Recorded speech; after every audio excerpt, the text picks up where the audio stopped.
Hey, what up, y'all? This is Mongo. So I opened my eyes this morning, Sunday, February 9th, and I see that, the wrestling community's once again abuzz. This time they're slandering the Kofi Kingston WWE Championship run, and I don't know why, because I don't really know what the standard is. So when we talking about, how a champion is going to be judged, what are we looking at? Are we looking at strength of schedule, like it's college football? Are we looking at match quality? Are we looking at storylines? What exactly are we looking at? Because there are people who some would consider a great champion, who, when you look at the storylines they were involved in, there was nothing. Now, the hope would be that the title run begins with a bang. And that's usually the thing that people will remember. And when we talk about Kofi's title run, it began at the highest point that it could possibly begin at, and there was no way they were ever going to be able to top that point. It was no way possible. So when I talk about Kofi Kingston being the champion, I talk about it in the same way I talk about Eddie Guerrero being the champion. There was nothing Eddie could do that would top the moment he actually won the title. So the storylines that happened afterwards were obviously of lower quality than the story that took place before he won the title.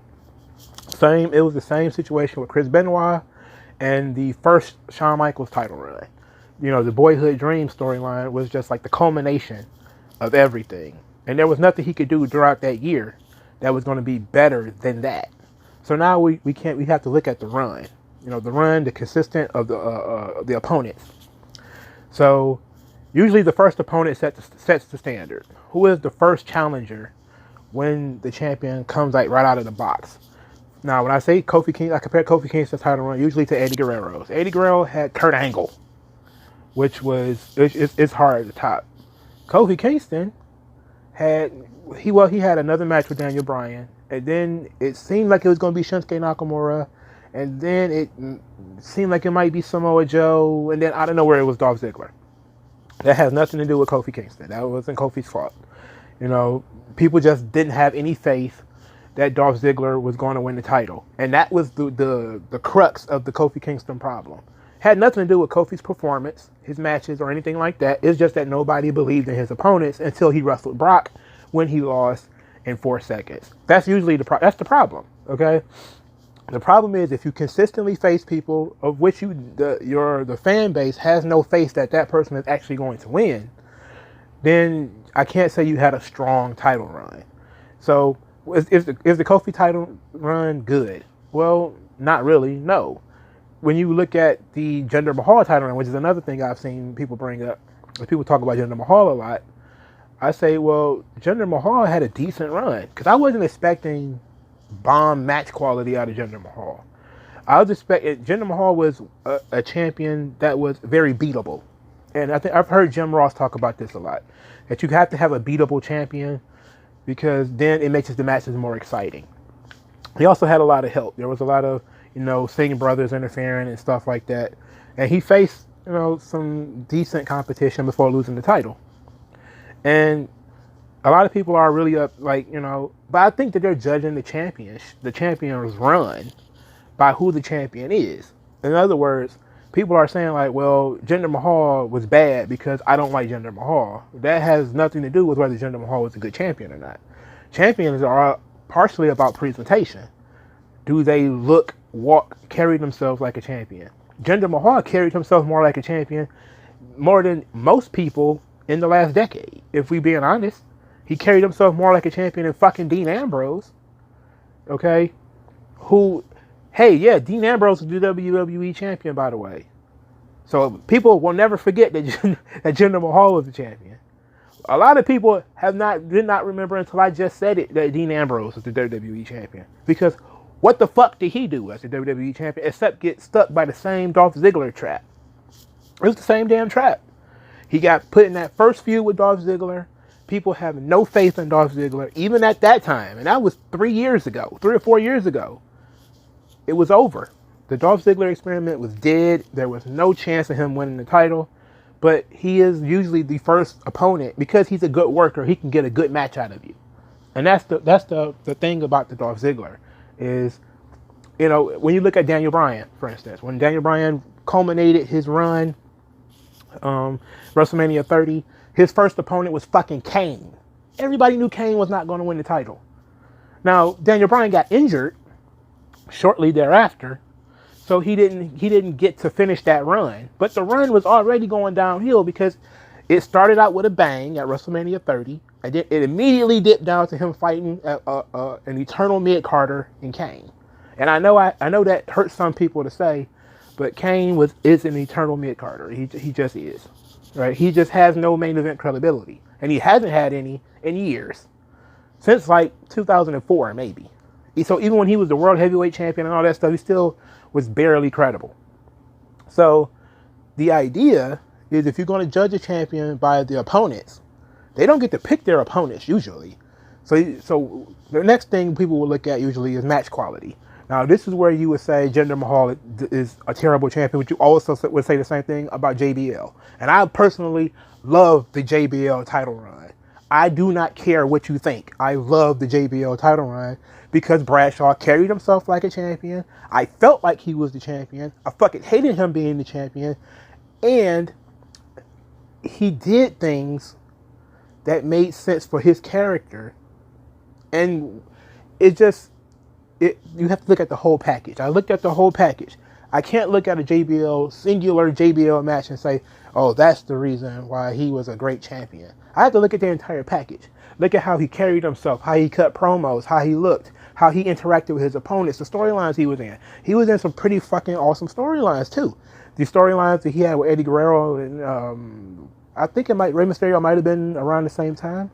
But it majorly the Eddie Guerrero storyline where he actually won the title when he was doing the whole illegal immigration stuff. And then he was, doing, the feud with Booker T and the feud with Undertaker. That stuff was good. And then it really kind of hit the skids when we knew that he was about to lose to John Cena. It hit the skids around that point in time. And he was also champion too long. But usually, when I look at who the champion is, I'm judging them by the entire package, right? Because nobody ranks CM Punk's world heavyweight title runs as being credible or anything good, especially the first one, because the first one ended without him even losing the title, right? He got kicked in the head and got written out of the match. But the storyline with Jeff Hardy, which was I think his third and fourth title runs, world heavyweight title runs, those were pretty good because he was in a deep personal feud with Jeff Hardy. And it felt like it mattered. But people shun that because those were good matches and a good feud. People don't care about that. They care about the lengthy title run that he had, which, guess what? It included several matches with Dolph Ziggler.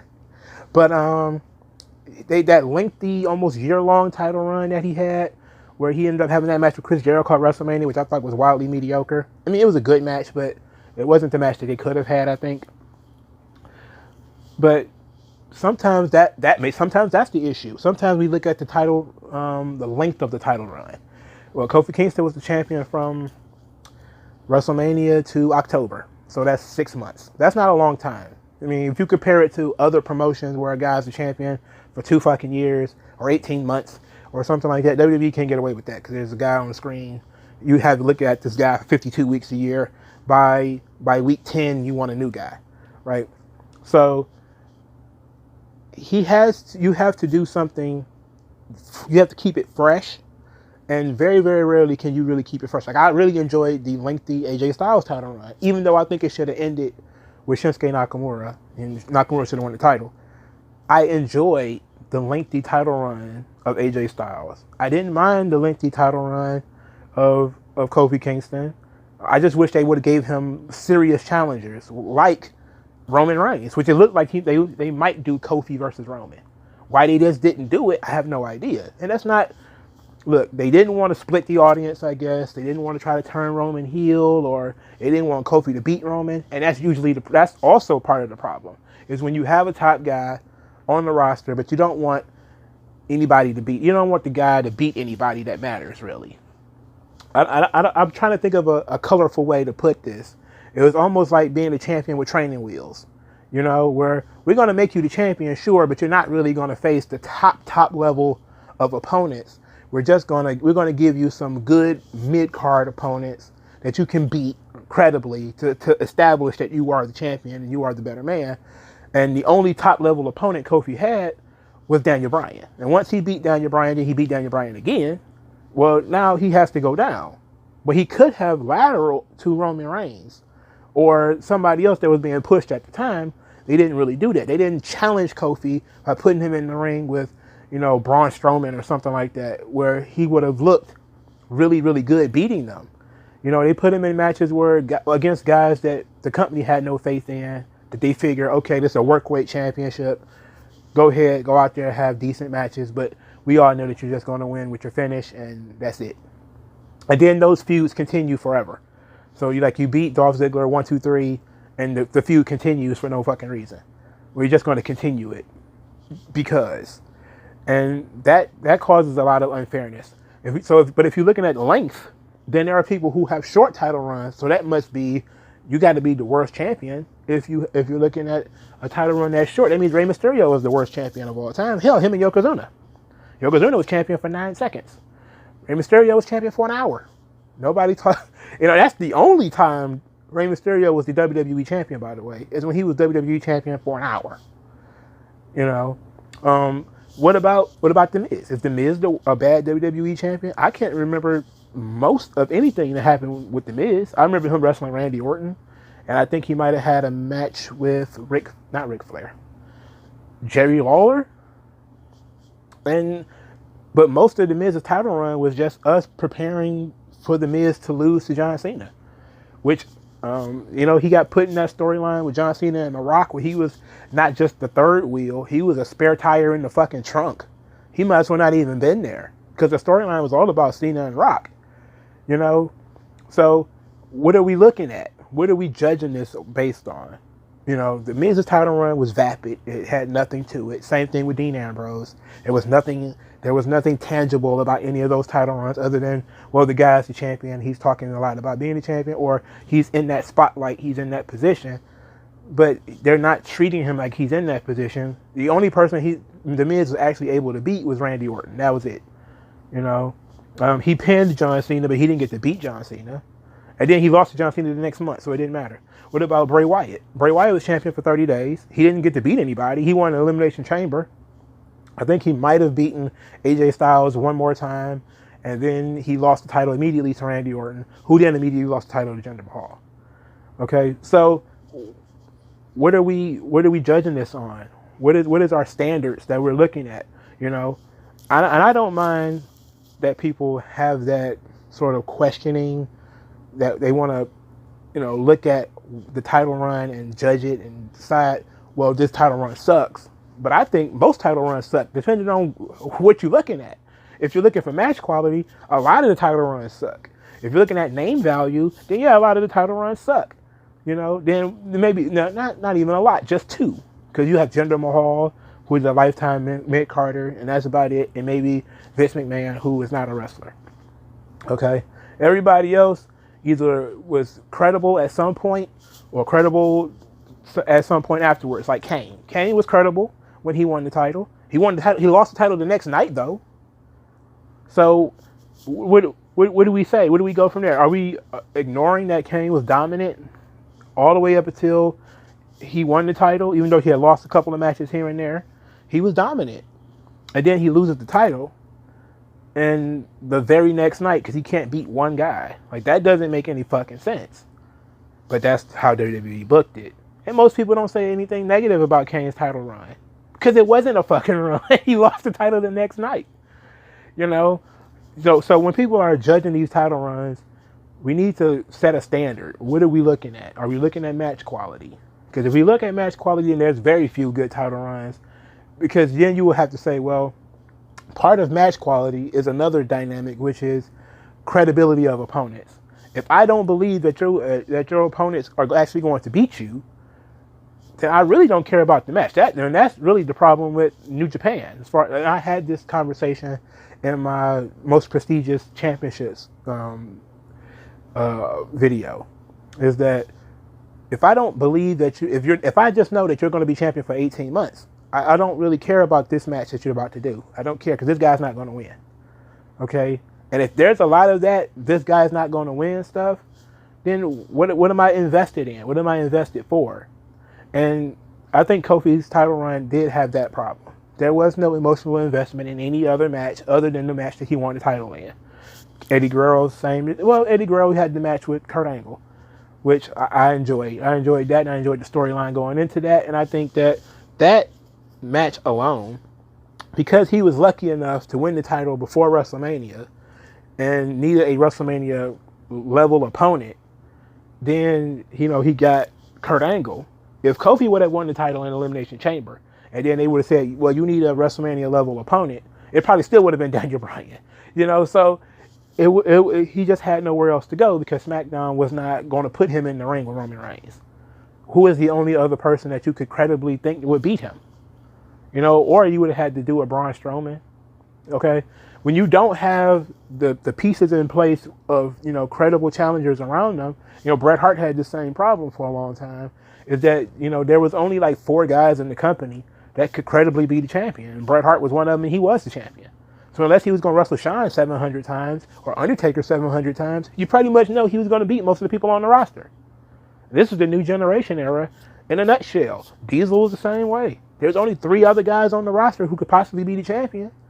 Bret, Shawn, Undertaker. He's not wrestling any of those guys. He's probably going to win. So you need that. You need that.